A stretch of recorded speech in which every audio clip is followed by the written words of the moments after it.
우리 함께 기도하심으로 목요 기도에 시작하도록 합시다. 같이 기도하겠습니다. 하나님, 이 시간에 주의 말씀을 드리려 합니다. 하나님, 은혜가 우리 가운데 부어져서 우리의 마음이 성령의 감동됨으로 하나님의 진리를 기뻐 받으며 또한 이해하며 깨닫도록 하여 도와주옵소서. 그래 우리의 신앙과 믿음이 주님 안에서 든든하게 하시고 강건하게 하옵소서. 주께서 함께하기 원하오며 예수님 이름으로 기도합니다. 아멘. 오늘 우리는 로마서 1장 2절과 3절 말씀을 통하여서 두 가지 내용을 살펴보려고 합니다. 첫 번째 내용은 하나님이 복음을 위하여 하신 일에 대한 것들을 살펴볼 것이고, 두 번째는 복음이 무엇인가 하는 내용을 살펴보려고 합니다. 첫 번째 내용을 우리가 살펴보기 위해서 로마서 1장 2절 말씀을 우리 함께 읽도록 합시다. 로마서 1장 2절 말씀입니다. 이 복음은 하나님이 선지자들을 통하여 그의 아들에 관하여 성경이 미리 약속하신 것이라. 아멘. 오늘 우리가 이 본문을 통하여서 살펴볼 내용은 하나님께서 선지자를 통하여 이 복음에 관하여서 이 아들에 관하여 말씀하셨다고 하는데, 하나님께서 왜 이런 방식으로 일하셨는가 하는 부분을 좀 생각해 보려고 해요. 이것은 아주 우리가 많은 사람들이 궁금해 여길 수 있는 부분일 뿐만 아니라 또 이런 마음에 이런 질문들이 일어날 수 있기 때문에 그 부분에서 살펴보려고 합니다. 하나님께서 왜 선지자를 통하여서 이런 방식과 방법으로 하나님이 일을 하셨는가 하는 부분이죠. 여기서 선지자를 통하여 하셨다는 것은 왜 선지자냐 이런 의미가 아니라 왜 이렇게 더된 방식으로 하나님의 일을 하셨는가 하는 부분에 대하여 살펴보려고 합니다. 왜냐하면 이런 질문을 우리는 할 수가 있는 것이 우리 마음속에, 하나님께서는 인간의 타락과 동시에 왜 바로 구원하지 않았는가 하는 부분입니다. 왜 구약의 그 긴 시간 동안에 하나님께서 이렇게 더디게 구원을 이루시고, 구약의 그 몇천 년간의 시간을 지난 후에 하나님께서는 이제 예수 그리스도 이 땅에 보내셨는가, 그래서 우리를 구원하시는 그 구원 계획을 성취하셨는가 하는 부분입니다. 우리가 생각할 때에 아담을 통하여서 아담이 범죄하고 아담과 하와 범죄함으로 말미암아 하나님께서는 복음의 약속을 주셨습니다. 그때에 바로 예수 그리스도 통하여서 이 인간을 구원하는 것이 바로 성취될 수 있음에도 불구하고, 하나님이 그렇게 하실 수 있는 능력이 있음에도 불구하고, 하나님께서는 왜 이 긴 세대를 몇 세기 동안의 시간들을 왜 하나님께서는 허락하셨고 그 긴 시간들이 필요하였는가 하는 부분에 대하여 오늘 말씀을 통하여 우리가 살펴보려고 하는 것이에요. 사실은 이 부분을 살펴볼 때 우리는 성경 구절을 통하여서 이것을 증명하거나 또한 입증하거나 또한 이것에 대한 바른 해답을 찾을 수 있는 것은 아닙니다. 우리가 할 수 있는 방법은 성경 전체를 통하여서 이런 것들에 대하여 우리가 어떻게 이해할 수 있는가 하는 부분을 우리가 찾아보고 또 살펴보려고 하는 것입니다. 이 부분에는 두 가지 질문이 있는데요. 하나님께서 구약 역사 속에서 왜 이렇게 많은 기관들을 가져야만 하셨는가 하는 부분과, 두 번째로는 하나님께서 어찌하여서 하나님 아는 지식을 한 민족에 국한하여서 제한하셨는가 하는 부분이죠. 그리고 많은 다른 사람들은 왜 어둠 가운데 하나님을 알지 못하는 지식 가운데 왜 하나님께서 그냥 두셨는가 하는 부분입니다. 앞서 말씀드렸다시피 이러한 질문에 대한 정확한 해답을 주는 구절은 없습니다. 우리가 성경 전체를 통하여서 통합적으로 생각할 때 우리는 세 가지의 이유들이, 타당한 이유들에 대하여 우리는 정리할 수 있고 또한 이해할 수 있습니다. 우선 그 부분에 대하여 우리가 살펴볼 것인데, 첫 번째, 왜 하나님께서는 더디게 이 구원을 성취하시고 왜 이 긴 기간 동안 내버려 두셨는가 하는 부분에 대하여, 왜 긴 기간이 필요했는가 하는 부분에 대하여, 첫 번째는 죄의 문제 때문에 그렇습니다.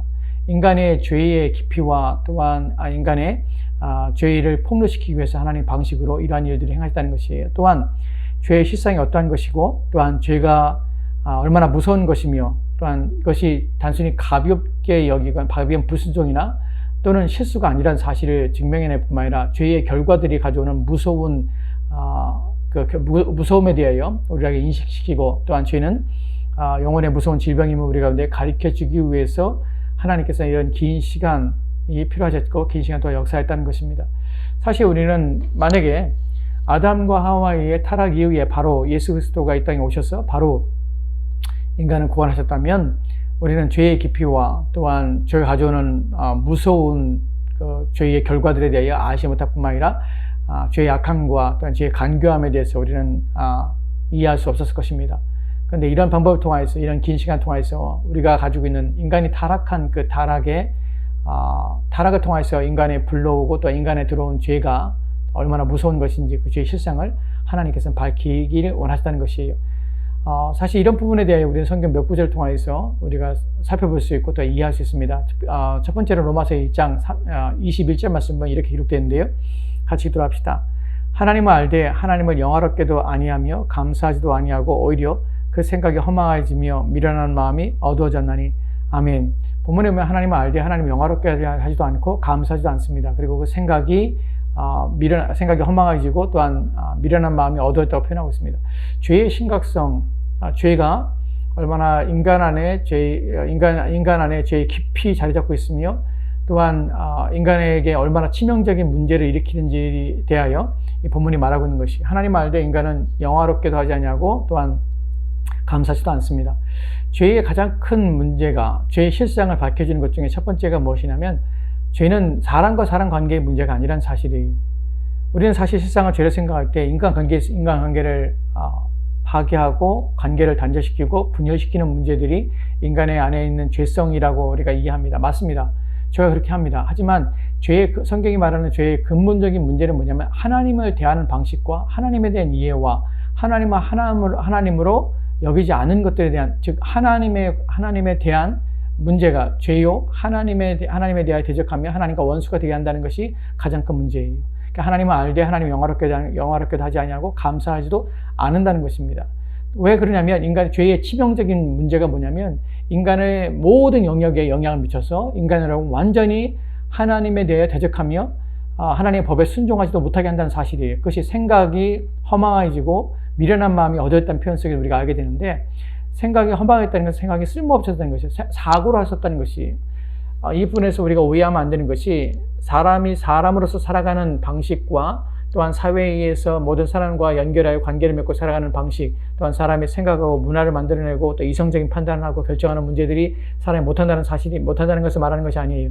무엇에 대하냐면 하나님에 대하여 인간은 더 이상 어떠한 것도 할 수 없는, 하나님을 대하거나 또한 우리를 지으신 창조의 목적에 부합하게 반응하는 삶에 있어서 인간의 생각은 쓸모없어진 것이에요. 인간의 존재 목적과 인간의 삶의 목적과 인생의 목적들을 다 망가지게 해서 인간으로 하여금 지으신 목적에 부합하지 못하도록 살게 하는 것이에요. 이것이 죄가 인간에게 치명적인 문제들입니다. 미련한 마음이 어두워져서 캄캄한 가운데서 진리를 찾거나 또 온전히 자기의 인생에 바람직한 또한 가치 있는 삶에 대해서 그 길들을 찾지 못하게 하는 것이 가장 큰 문제입니다.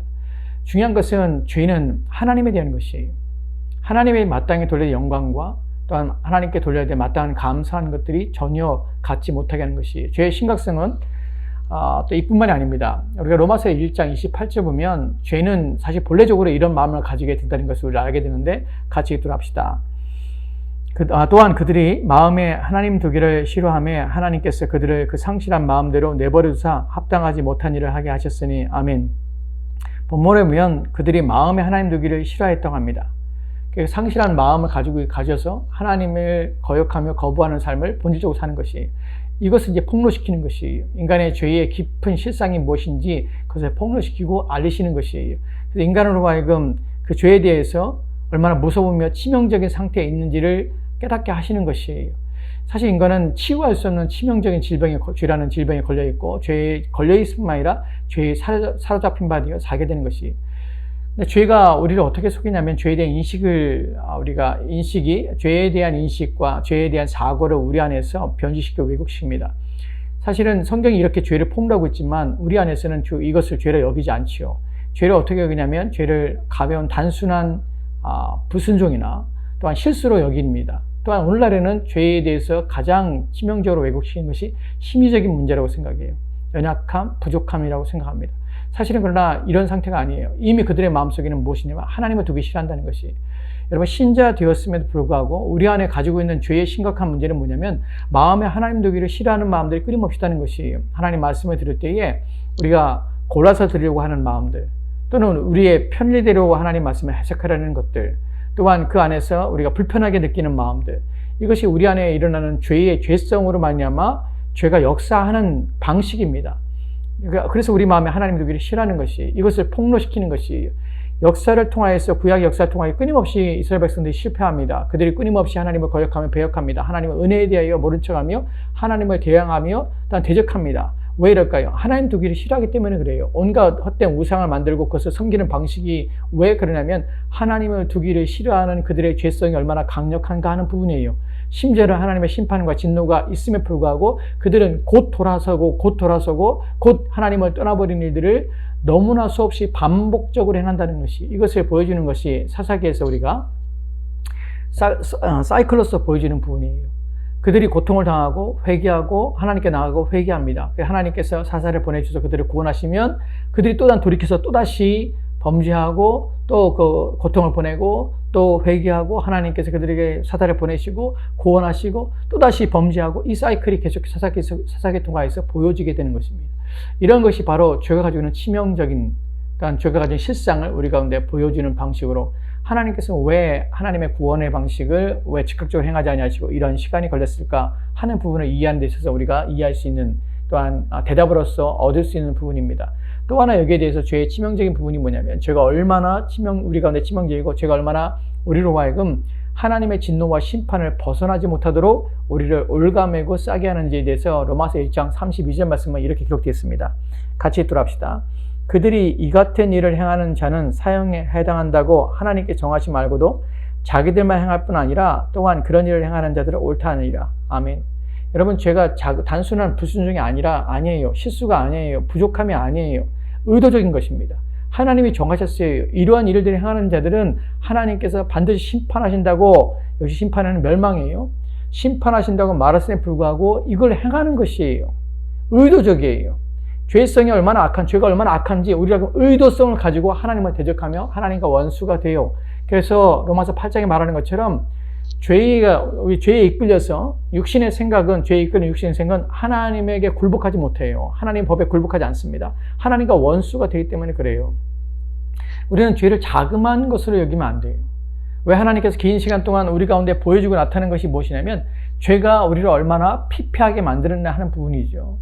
너희 안에 있는 죄가 얼마나 너희를 고통스럽게 하며 하나님의 심판과 진노를 불러일으키는가 하는 부분에 대하여 입증하고 있는 것이에요. 그런데 문제는 인간이 이런 사실을 알면 자신의 양심을 통해서도 또 하나님의 법을 통해서도 이런 일을 행하면 심판이 있다라고 말하는데 그 경고를 무시하는 것이에요. 사실은 오늘날 신자들 안에서도 죄의 심각성을 모르는 자들은 여전히 죄를 지으며 여전히 하나님을 기쁘시게 않는 방식으로 삶에도 불구하고 그것을 여전히 자신의 마음속에서 그것을 거부하며 자신이 원하는 삶을 끊임없이 살게 되는 것이 왜 그럴까요? 하나님은 마음에 두기를 원치 않는 하나님을 알며 불구하고 죄성이 그들을 지배하기 때문에 그럴 뿐만 아니라 그것을 무시하는 것이에요. 근데 심지어는 그 하나님을 대적하며 또한 하나님에 대해 이 무시하는 그들의 마음이 죄가 얼마나 강한지 그것들을 행하는 자들을 오히려 옳다 여기는 데까지 나간다는 것이에요. 이것이 더 심각한 문제입니다. 오늘 인류의 역사 가운데서 끊임없이 하나님을 거역하며 하나님을 배반하며 온 인류의 마음들이 이렇게 나가고 있습니다. 지금은 더하여 나갑니다. 하나님에 대하여 더 심각한 문제들을 일으키며 하나님 법에 절대로 순종하지 않으려 합니다. 그리고 자기들끼리 어떻게 하냐면 하나님 믿지 않는 것이 옳은 것처럼 여기는 것이에요. 하나님 말씀에 순종하지 않는 것이 옳은 것처럼 여기는 것이에요. 사실 오늘날 그리스도인이 되는 것과 또한 그리스도인이 되지 않는 것 중에서 예수를 안 믿는 것이 오히려 자랑스럽고 또한 내가 복음에 대하여 거부하는 것이 오히려 이성이 있고 또한 지식이 있는 지식인으로 여겨지는 시대를 살고 있는 것이에요. 왜 그럴까요? 그것을 옳다 여기기 때문에 그래요. 예수 안 믿는 게 당당해요. 복음을 들어도 그것은 연약한 자들, 오늘날 철학들이 말하는 것이 그것입니다. 종교의 필요성은 인간의 연약함 때문이다. 종교는 마약과 같다고 정의를 합니다. 사람들이 나약한 인간들이 종교를 가질 뿐만 아니라 기독교는 인간을 나약하게 만든다고 하기도 합니다. 왜 그럴까요? 왜냐하면 그렇게 그들의 마음속에 하나님 두기를 원치 않을 뿐만 아니라 죄에 의해서 그들은 하나님이 정하신 법에 대하여 거부하며 따르기를 원치 않기 때문에 그래요. 그리고 그렇게 말하는 자들을 지식인으로 여기고 그렇게 생각하는 자들을 옳다고 여깁니다. 이것이 죄가 가진 심각성입니다. 이것을 하나님께서는 폭로하신 것이. 두 번째, 하나님께서 왜 이런 방식으로 왜 오래도록 시간을 두시고 왜 구원의 방식을 이렇게 하셨는가 하는 부분에 대해 살펴볼 때 두 번째 이런 것입니다. 하나님께서는 이런 방식을 통해서 인간이 자신을 구원하기 위해서 아무리 애쓴다 할지라도 소용이 없음을 인간들에게 최종적으로 입증하고 계신 것이에요. 그냥 시간을 그냥 낭비하실 것이 아니라 죄의 문제를 폭로하시고 드러내실 뿐만 아니라 인간이 얼마나 무능한 존재인지, 자신의 구원을 이룰 수 없는지 자신의 구원에 위해서 아무것도 할 수 없는 존재임을 입증하기 위해서 하나님께서는 이 긴 시간 동안에 두신 것이에요. 이런 부분에 대해서 우리는 생각해야 합니다. 여러분 생각해 보시오. 인류 역사를 보면 또 구약의 역사를 보고 그리스도께서 오시기 전에 인간의 역사를 보면 인간들은 큰 나라를 세웠습니다. 함께 모여 지혜를 모으고 지식을 모아서 큰 문명을 이루었습니다. 우리가 알다시피 큰 제국들을 우리가 역사 속에서 보게 됩니다. 애굽이라는 나라를 보게 되고요. 또한 역사 속에 존재했던 한 시대를 지배했던 아수르라는 나라를 보게 됩니다. 또한 바벨론이라는 큰 제국들이 세워졌음을 보게 되고 그 위에 페르시아를 또한 이어받았던 페르시아를 보게 되고 또한 헬라 전 유럽을 다 지배하였고 또한 심지어는 아시아까지 진출했던 헬라를 보게 됩니다.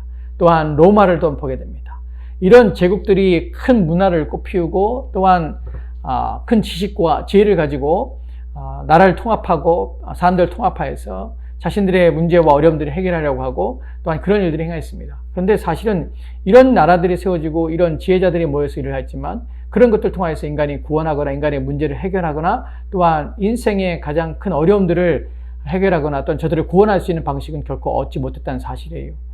오랜 시간 동안 인간이 그런 나라를 세우고 하면서 지혜를 모으고 지식을 모아서 사람들의 문제를 해결하기 위해서 철학이라는 것들을 하기 시작했습니다.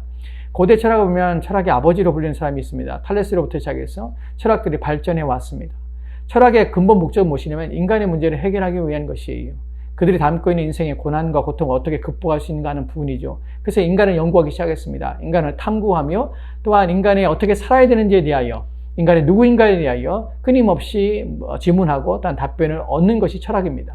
근데 지금까지 그런 문제를 해결했는가? 철학은 인간을 구원했는가?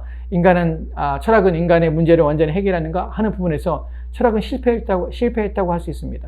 왜냐하면 고대로부터 지금까지 철학은 인간에 대하여 이해하며 탐구했지만 아직도 여전히 인간에 대하여 온전히 인간이 무엇인지 어떠한 존재인지 무엇을 위해 살아야 되는지에서 명확한 답변을 주지 못하고 있습니다. 시대마다 온갖 철학들이 일어나고 사상과 또한 인간에 대한 이해를 분석하는 것들이 드러나지만 그것으로 인간을 구원하거나 또한 인간의 참된 인간성을 회복하거나 하는 일들에 대해서는 다 실패했다는 것이 여지껏 보여주는 것입니다. 그래서 철학은 인간을 구원하지 못하고 또한 인간에 대한 완전한 이해에 대하여 하지 못했음을 입증하는 것입니다. 둘째로 인간에 대하여 인간이 긴 시간 동안 인간 자신을 구원하기 위해 찾았던 것이 무엇이냐면 종교입니다.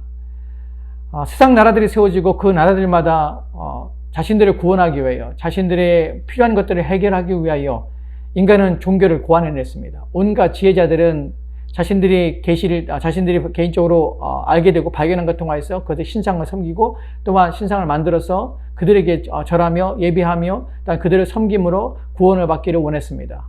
수많은 나라들이 수많은 종교들을 만들었고 그 종교를 통하여 자신의 영혼과 자신의 인생들과 자신의 백성들의 안전을 추구했습니다. 그런데 그 모든 것들은 실패했다는 것이에요. 그 종교들이 만들어내는 것들이 만들어 통해서 구원을 받으며 그 나라가 영원한 나라들은 없습니다.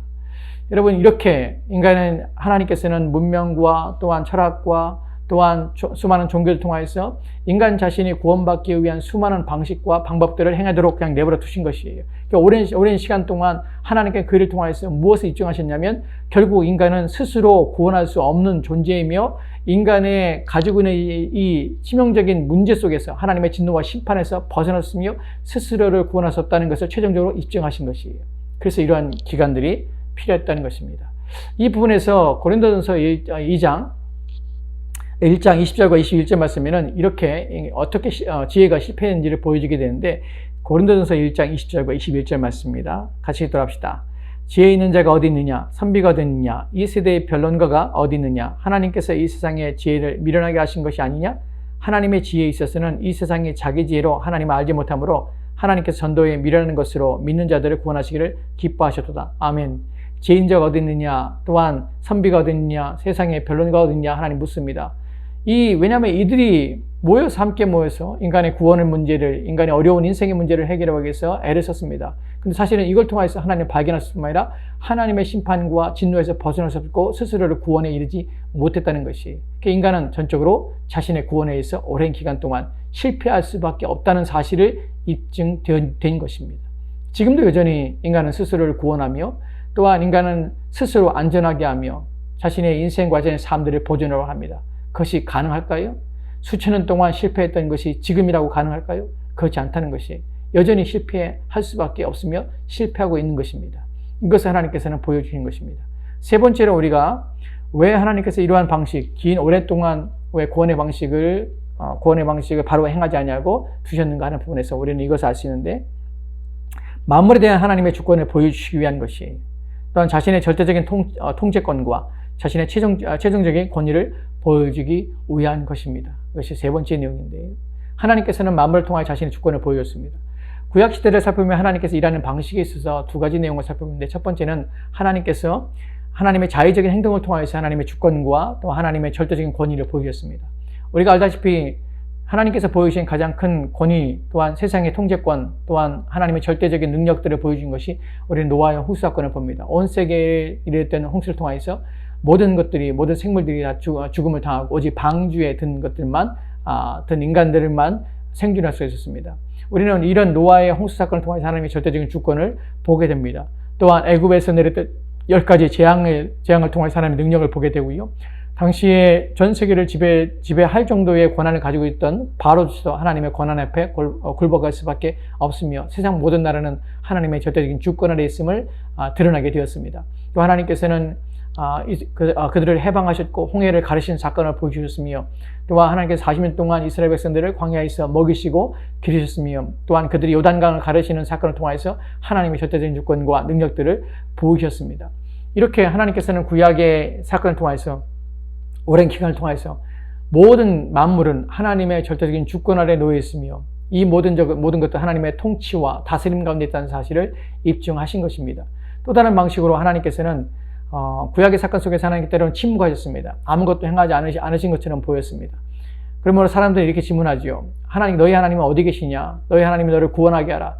이런 사실에 대해서 하나님께서는 침묵하시고 또한 기다리셨습니다. 그런 말로 하나님께서는 이제 그리스도 예수를 통해서 하나님이 계시지 않은 것이 아니라 하나님이 어떻게 우리를 구원하시는가, 하나님께서는 무엇을 계획하고 계셨으며 어떻게 자신의 뜻을 이루시는가 하는 것을 완전히 나타내신 것입니다. 인간이 실패했던 것들을, 인간이 할 수 없는 것들을 하나님께서는 자신의 아들을 이 땅에 보내시는 방식으로, 그가 십자가에 죽으시는 방식으로 우리를 구원하셨으며 구원을 성취하시고, 지금도 그 구원 가운데 그 구원을 포함하고 있는 구원의 내용을 알리는 이 복음을 통해서 모든 든자들과 민자들을 구원하시고 계신 것입니다. 이걸 통하여 우리는 하나님의 절대적인 주권들과 능력들과 하나님의 다스림과 또한 하나님의 통치에 대하여 우리가 이해하시며 깨닫게 되는 것입니다. 하나 더 여기에 더 보태자면 이런 것입니다. 하나님께서 왜 오랜 기간 동안 하나님의 구원을 이루시는 데 있어서 왜 이런 시간들이 필요했는가 하는 부분에서 하나님께서는 마귀가 실패했음을 또한 증명하며 입증하는 시간으로 삼으셨다는 것입니다. 마귀는 이 긴 시간 동안에 인간을 충동하고 또 인간을 자극하여서 또한 인간을 지배하고 다스림하는 야마 그들 가운데 하나님 없는 구원을 이루기 위해서 애쓰도록 하였습니다. 인간의 수많은 방식과 방법들은 바로 사단에 의해서 그들이 조종되고 또한 지배받은 말미암아서 스스로를 구원하는, 또한 스스로를 모든 문제에서 어려움에서 그들을 건져내려는 시도와 또 의도들을 만들어내게 된 것입니다. 그런데 이 모든 것들이 실패한 것이에요. 결국 이 모든 시간을 통해서 우리가 알게 되고 또한 드러나게 된 것이 무엇이냐면 마귀는 실패했다는 것이에요. 인간을 구원하기에 실패했고 또한 인간을 어려움에서 건져내기에 실패한 것입니다. 지금도 마귀는 사람들의 마음에 헛된 마음을 품어주고 또한 그로 말미암아서 인간으로 하여금 소망과 또한 희망을 줍니다. 자신을 구원할 수 있고, 그렇게 살면 너는 성공한 삶을 살고 네가 원하는 것을 이루며, 그래서 너는 행복해질 것이며 너는 만족하며, 그래서 너는 인생에 필요한 것들 다 얻었기 때문에 너는 부족함이 없는 인생을 살 수 있을 것이라고, 너는 영원토록 살 수 있을 것이라고, 죽지 않을 것이라고 그러한 헛된 믿음들을 줍니다. 근데 그런 모든 것들은 다 거짓임을 우리가 구약 역사를 통해서 증명되었고 입증된 것입니다. 이것이 하나님께서 왜 로마서 1장 2절 말씀에서 하나님께서 선지자를 통하여서 그 아들에 관하여 이런 방식으로 왜 오랜 기간 동안 더디게 하나님께서 구원을 이루시고 하나님의 뜻을 이루셨는지 하는 것에 대한 이해입니다. 물론 이것이 다, 모든 것이 다 완전하게 하나님께서 하신 것을 다 우리가 이해하거나 또한 알 수 있는 것은 아닙니다. 그러나 이런 걸 통해서 우리가 약간이나마 왜 하나님께서 바로 즉각적으로 구원하지 아니하시고 이런 방식을 사용하셨는지, 왜 더디게 구원을 이루셨는지 하는 것을 이해할 수가 있는 것이 이제 그 다음으로 이제 두 번째 내용을 좀 살펴보도록 합시다. 두 번째 살펴볼 것은 로마서 1장 3절 말씀입니다. 로마서 1장 3절 말씀 같이 읽을까요? 같이 읽도록 합시다. 시작. 그의 아들에 관하여 말하면 육신으로는 다윗의 혈통에 나셨고 아멘. 본문에 보면 이제 복음에 대해 이제 말하는 것이 지금 살펴볼 것은 복음이 무엇인가 하는 부분입니다. 복음은 그 아들에 관하여라는 표현부터 복음이 시작되는데 복음은 그 아들에 관한 것이에요. 이 부분이 중요한 이유는 복음이 무엇인가 할 때 우리가 바라보며 우리가 시작하는 관점이 무엇인가를 우리가 교정해야 될 필요성이 본문 속에 있다는 것입니다. 왜 이 부분이 필요하냐면 사실은 이 부분부터 좀 약간 불편해질 수 있습니다. 또한 우리로 하여금 마음속에 불편하거나 또한 거부감을 가지고 있었어요. 사실은 이 부분은 저는 복음의 가장 거치는 부분이라고 말씀드릴 수 있습니다. 유대인들에게는 십자가가 거치는 것이었어요. 또한 헬라인에게도 십자가는 거치는 것이었습니다. 왜냐하면 유대인에게는 하나님의 저주이기 때문에 저주받은 것이 어떻게 우리의 구원이 될 수 있는가 하는 부분이에요. 헬라에게는 미련한 것이기 때문에 그래요. 근데 오늘날 복음은 바로 그 아들에 관한 것 때문에 이 사실을 알게 되면 복음은 많은 사람이 거치는 것이 됩니다. 왜 그들에게 넘어지는 것이 되냐면 복음은 내가 먼저가 아니에요. 내 문제가 먼저가 아니에요. 내 이익이 먼저가 아니에요. 또한 내가 관련된 내가 가지고 있는 어려움의 문제가 아니에요. 그것이 첫 번째가 아니란 사실이에요. 복음은 그 아들에 관한 것이 우선순위가 다릅니다. 그리고 그 내용이 다르고 중심이 다릅니다. 사람들이 복음에 대해 생각할 때 복음은 왜 복음이 복된 소식이냐면 내 문제가 거기서 해결될 수 있다고 믿기 때문에 그래요. 내 이익을 찾을 수 있는 방식이라고 생각하기 때문에 그래요. 복음이 왜 복된 소식이고 왜 복음이 우리에게 굿뉴스가 되냐면 이 복음을 통해서 우리는 내가 가지고 있는 문제, 해결하지 못하는 어려움들, 또한 내가 안고 있는 이 상황들, 이 고통들, 여기서 내가 벗어날 수 있다고 생각하기 때문에 그래요. 그래서 사람들은 이렇게 복음을 받습니다. 또한 이렇게 가르침을 받기 때문에 그래요. 여러분, 복음은 아들에 관한 것입니다. 내 문제가 우선이 아니에요. 우리가 복음을 들을 때에 사람들이 복음에 혹하고 복음을 듣고자 하는 것이 무엇이냐면 당신이 복음을 받으면 하나님께서 당신의 문제를 해결해 주시기 위해서 하나님의 복된 소식을 여러분에게 전합니다. 그리스도가 이 땅에 오셔서 당신의 어려움, 문제, 당신이 당한 상황들을 해결해 줄 것입니다. 복음 안에는 여러분이 평안을 주고 기쁨을 주고 여러분 만족을 줍니다. 여러분이 가지고 있는 모든 문제 하나님께 맡기세요. 여러분이 고통당하는 문제 하나님께 던져버리세요. 하나님을 의지하세요. 그럼 하나님께서 여러분이 가지고 있는 모든 문제를 해결해 줄 것입니다. 그것이 하나님께서 그리스도 이 땅에 오신 목적입니다. 라고 말하는 것이에요. 천만에요. 성경은 한 번도 이런 방식으로 우리 가운데 복음을 우리 가운데 주신 일이 없습니다. 바울이 말하는 복음의 첫 번째 가장 중요한 것이 아들에 관한 것이에요. 복음의 중심은 누구냐면 아들이 누구인가 하는 부분에 초점을 맞추고 있어요. 그리고 또 그 아들이 무엇을 해야 하는가 초점을 맞추고 있는 것이에요. 성경은 한 번도 우리 가운데 내 문제를 해결해주고 내 이 땅에 사는 어려움들, 이 땅에 사는 관련된 것들, 너의 이익을 반영되는 것들, 이것들을 위해서 내가 너에게 약속해 줄게 라고 주님께서 오셨다고 말하지 않습니다. 하나님 아들이 누구인가를 아는 것에 초점을 맞추고 그 아들이 무엇을 행했는가 초점을 맞추고 있는 것이에요. 왜냐하면 이런 부분에서 우리가 성경에서 계속해서 보고 있는 부분이에요. 바울이 말하고 있는 논증이 바로 그것이에요. 복음은 누구냐면 그리스도예요. 그리스도에 관한 것이에요. 그래서 이 복음은 그 아들에 관하여 라는 표현을 쓰는 것이에요. 아들에 관련된 것이 목적이고 그 내용을 아는 것이 목적이에요. 그 아들이 누구이고 무엇을 행했는가 복음의 핵심이에요. 우리가 이 부분을 어디서 확인하게 되냐면 히브리서 1장 1절과 2절 말씀에서 우리가 확인하게 되는데 같이 읽도록 합시다. 시작. 옛적의 선지자들을 통하여서 여러 부분과 모양으로 우리 조상들에게 말씀하신 하나님이 이 모든 날 마지막에는 아들을 통하여 우리에게 말씀하셨으니 이 아들을 만유의 상속자로 세우시고 또 그로 말미암아 모든 세계를 지으시니라. 아멘. 히브리서 1장 1절 말씀에 뭐로 시작하냐면 아들로 시작해요. 그 모든 마지막 날에는 아들을 통하여 우리에게 말씀하셨느니라. 그 아들이 누구냐면 만유의 상속자로 세우셨는데 그분이 모든 세계를 지으셨느니라. 즉 아들에 관한 얘기하고 있어요. 여러분, 이 부분이 왜 놀라운 것이냐면 우리가 히브리 서신을 쓴 이 수신자들을 우리가 생각할 때 이들은 사실 지금의 우리보다 더 많은 고통을, 삶의 정황들은 우리보다 더 나쁩니다. 이들은 복음 때문에 고통을 당하고 있고요. 그래서 그들의 재산을 빼앗길 수 있는 위기 가운데 있고요. 경제력이 상실될 위기 가운데 있고 삶의 터전에서 쫓겨날 위기 가운데 있습니다. 이들은 더욱 심각한 문제예요. 무엇이 심각하냐면 자신의 지금 삶의 정황이 심각한 문제예요. 지금 살고 있는 배경이 심각해요. 매일매일 지금 현실적인 문제가 이들에겐 더 피부로 와닿는 것이에요. 매일매일 어떻게 살 것인가가 두려움이에요. 먹고 사는 문제, 또한 살아가면서 내 생명의 문제, 가족들의 안정의 문제, 또한 내가 내 고향과 내가 살았던 이 삶의 터전에서 내가 쫓겨나는 문제, 삶의 문제에 더욱더 매달리고 그것에 이끌려서 그것에 사로잡혀 있는 상태가 있는 사람들이 바로 히브리서의 수신자들이에요. 근데 바울은 그들의 개인적인 문제에 대해서 집중하지 않습니다. 그들이 처해 있는 문제에 대해서 해결점을 주지 않아요. 그것에 대해서 오히려 무관심합니다. 오히려 그들에게 대하여, 그것에 대하여, 그런 문제에 집중하지 않고 오히려 그리스도께 너의 생각과 너의 마음을 집중하라고 그래요. 우리가 히브리 3장에 보면은 바울이 그럽니다. 예수 그리스도를 바라보라고 그래요. 근데 그 본문에 보면은 너의 눈을, 너의 마음을 그리스도께 고정시키라는 것이에요. 현실적인 문제, 그 문제에 생각하는 것이, 고민하는 것이 필요 없다는 것이 아닙니다. 근데 복음은 그 문제가 우선으로 제시되거나 해결책으로서 우리 가운데 주어진 것이 아니에요. 오늘날 복음이 왜곡됐다는 사실이 바로 이런 부분입니다. 그리스도가 중심이 아니에요. 그리스도가 초점이 아니에요. 제가 앞서 말씀드린 것처럼 이것이 오늘날 많은 사람에게 걸림돌이 됩니다. 그래서 이것을 제거한 것이죠. 어디서 제거됐습니까? 가르침에 제거되고 설교에 제거된 것이에요. 여러분의 문제를 안고 주님 앞에 나오십시오. 하나님께 매달려 기도하십시오. 하나님께 간구해 보십시오. 끊임없이 하나님께 온 힘을 다해서 하나님께 의지해 보십시오. 하나님께서 왜 당신의 문제를 해결하지 않겠습니까? 복음의 하나님 그리스도께서는 우리를 구원하시게 오셨습니다. 여러분의 현실의 문제, 여러분의 현실의 고민, 여러분의 현실의 아픔 주님께서 다 해결해 줄 것입니다. 주님 믿읍시다. 이것이 복음입니다. 라고 가르친 일 때문에 사람들은 복음에 매달립니다. 복음에 집중하죠. 복음에 안 믿을 수가 없어요. 왜냐면 다 해결해 주잖아요. 내가 안고 있는 문제, 인생의 문제, 가정의 문제, 관계의 문제, 사업의 문제, 모든 문제가 다 주님께서 해결해 주시고 그것이 복음이라는데 왜 안 믿겠습니까?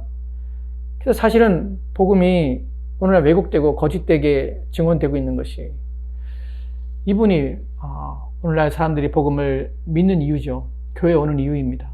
복음이 해결해 준다고 하기 때문에 그래요. 바울은 한 번도 이렇게 우리 가운데 약속한 적이 없습니다. 복음은 아들에 관한 것이에요. 예수 그리스도의 중심이에요. 그분이 누구십니까? 왜 그분을 아는 것이 중요합니까? 그분이 하신 일 때문에 그래요. 이것이 복음의 핵심이고 우리가 들어야 될 내용입니다. 이런 복음에 대해서 로마서 전체가 말하고 있는데 로마서 어디에서 여러분의 인생의 개인적인 문제가 우선적으로 개인적인 문제를 해결해 주는 것이 우선적으로 거론되며 그 해결을 담고 있는 구절이 어디 있습니까? 없어요. 다 거짓말로 만들어낸 것입니다. 다 속이는 것이에요. 우리 이렇게 복음을 내 개인적인 문제, 내 개인적인 어려움을 해결하는 방식으로 복음을 듣고 또한 들으려 합니다. 여러분, 그 문제가 여러분에게 중요하지 않다는 문제가 말이 아니에요. 그것은 하나님께서 우리 가운데 이미 약속하신 것들이에요. 하나님의 은혜가 우리 가운데 일반 은총 속에서 우리 가운데 주어진 것입니다. 복음은 이미 주어진 것이 아니라 우리가 알아야 되며 또한 우리가 반드시 있어야 되며 우리 영혼을 구원하시기 위한 내용들이 안에 담겨져 있고 또한 이 복음 안에는 우리가 깊이 이해하며 깨달아야 될 또한 영원토록 우리가 닮으며 사랑해야 될 예수 그리스도에 대한 내용이 여기 안에 담겨져 있습니다. 그래서 이 땅에 잠시 잠깐 있는 것보다 더 귀중하고 더 소중하며 더 중요한 것이에요. 그래서 우리는 이 복음 앞에 서야 되는 것이 복음을 바로 알아야 되는 것이 히브리서 1장 3절 말씀이 이렇게 기록됐습니다. 같이 읽읍시다. 시작. 이는 하나님의 영광의 광채시요 그 본체의 형상이라 그의 능력의 말씀으로 만물을 붙으시며 죄를 정결하게 하는 일을 하시고 높은 곳에 계신 지극히 크신 이의 우편에 앉으셨니라. 여기서도 복음에 대하여 예수 그리스도의 중심성에 대하여 말합니다. 그건 하나님의 본체시라. 그럼 왜 이렇게 바울은 그들의 고통당함에 대하여 그들의 현실의 어려움에 대하여 모르고 있을까요? 알고 있습니다. 알고 있는데 바로 예수 그리스도를 전하고 있는 것이 왜냐하면 그래야 그들이 그 어려움에서 견디며 이겨낼 수가 있기 때문에 그래요. 그들이 잠시 잠깐 이 땅의 기쁨과 또한 즐거움을 누리며 사는 것보다 그들의 영혼에 구원받고 또한 그들의 영생을 얻는 일에 더 중요한 일이 있기 때문에 그것이 바로 복음이기 때문에 바로 예수 그리스도를 전하는 것입니다. 이에 대해 하나 더 마지막으로 보도록 합시다. 사도행전 2장 32절 33절 말씀이 이렇게 기록되어 있는데 같이 읽도록 합시다. 이 예수를 하나님이 살리신지라 우리가 다 이 일의 증인으로다. 하나님의 오른손으로 예수를 높이심에 그가 약속하신 성령을 아버지께 받아서 너희가 보고 듣는 이것을 부어주시느니라. 아멘. 베드로의 설교입니다. 베드로도 복음을 전할 때에 너희들의 문제, 너희들이 현실적인 문제, 고민들 다 가져와. 너희들이 지금 너희들 눈앞에 있는 것들, 너희들을 올가매고 있고 너희들이 무너지게 하며 너희들이 견딜 수 없게 하는 것들, 너희 괴로움게 하는 것들 너희가 염려하는 것들 다 가져와. 그 문제를 해결해 줄게. 주님께서는 그것 때문에 오셨어. 라고 말하지 않아요. 이 복음에서도 하나님이 예수 그리스도를 통하여서 하신 일들, 그분이 누구신가 하는 것이, 그분이 행하신 것이 무엇인가 하는 분에 초점을 맞췄습니다. 이것이 복음입니다. 이것이 저와 여러분이 들었던 복음입니다. 참으로 복음을 들으면요, 무엇을 생각하게 되냐면 하나님을 생각하게 돼요. 참으로 복음을 들으며 예수 그리스도가 누구신지를 알고자 해요. 왜냐하면 그것이 복음이기 때문에 그래요. 그것을 듣고 그것을 깨달을 때에 우리 영혼이 평안하며 우리 영혼이 위로를 하며 힘을 얻게 되는 것이에요. 여러분, 교회는 바로 이런 것들을 전하며 가르치는 곳입니다. 목사는 바로 이런 것들을 증거해야 되는 것이에요. 여러분, 복음이 만들어내는 것은, 복음을 듣게 되면 사람들은 내 개인적인 문제에 대한 문제 해결에 대한 소망을 얻는 것이 아니라 자신의 죄인임을 깊이 인식하게 돼요. 복음은 그렇습니다. 죄인임을 인식하게 되고, 그 죄인임을 인식하여서 그들의 마음속에는 자신의 죄에 대하여 깊은 회개와 또한 참회를 합니다. 그 하나님 앞에 나가 자신들의 죄를 용서받기를 간절히 원하게 돼요. 그리고 하나님과의 관계를 회복하며 또한 그 관계를 더 깊이 갖기 위해서 애를 씁니다. 이것이 복음이 만들어내는 것이, 복음을 듣고 더욱 세상적이며 세속적이 될 수 없습니다. 복음을 듣고 나니까 야, 내가 이제 더 성공할 수 있어. 복음을 듣고 나니까 내가 이제 이 땅에서 내가 원하는 것, 성공의 법칙을 내가 알았어. 복음을 듣다 보니까 내가 건강할 수 있어. 복음을 듣다 보니까 내가 이제 잘 될 수 있어. 내 자녀들이 더욱더 좋은 곳에, 좋은 대학에 가고, 또한 좋은 직장에 가고, 그래서 저들이 부유해지고, 또한 그럴 수 있어. 라고 생각하는 것은 복음이 아니에요. 복음은 그것을 한번 약속이지 않기 때문에 그래요. 저와 여러분이 참된 복음을 들었다면 우리의 초점은 그리스도 예수십니다. 그분이 누구신가를 더 깊이 알고, 그분이 행하신 것에 있어 감사하며 영광을 돌리며, 그 이루신 것 때문에 하나님께 영광을 돌리고, 그래서 보이지 않는 영원한 것들을 바라보며 그것들을 위해 살게 하기 때문에 하나님께 순종하며, 또한 하나님을 위해 살고자 하는 마음이 그 안에 일어나게 되는 것이, 이것이 복음이 일으킨 능력입니다. 여러분, 저와 여러분들, 이 복음을 받은 자들이 여러분 안에 이 마음이 있습니까? 여러분은 복음을 들었습니까? 아니면 복음과 같다고 하는 잘못된 복음을 듣고 그것에 만족하며 그것들에 의해서 여러분이 복음을 믿는다고 하고 있습니까? 무엇이 여러분이 들은 복음이고 여러분의 들은 복음은 참 복음입니까? 하는 것을 생각해 보십시오. 기도합시다. 주님, 우리에게 진리를 분별할 수 있는 능력을 주옵소서. 복음이 무엇인지를 바르게 인식하며 이해하게 하옵소서. 하나님께서 오랜 시간 동안에 우리의 구원을 위해 하신 일들을 바라보며 이 일을 말미암아 우리 안에 있는 연약함들과 우리가 실패할 수 없으며 우리는 우리의 구원을 위해서 아무것도 할 수 없는 존재임을 확인하며, 그로 말미암아 그리스도 예수가 우리 가운데 높아지고 그리스도 예수를 붙잡으며 그와 함께 있는 것이 우리의 소망이 되고 또한 바람이 되도록 도와주옵소서. 주께서 우리 가운데 믿음의 마음, 또한 참된 복음 말미암아 우리의 삶들과 우리의 생각들이 변화되어 온전케 되도록 도와주시기 원합니다. 이 복음이 우리가 들은 복음이 되게 하시고 우리가 붙잡고 우리가 믿고 고백한 복음이 되게 하여 주시옵소서. 주께서 함께하기 원하며 예수의 이름으로 기도합니다. 아멘.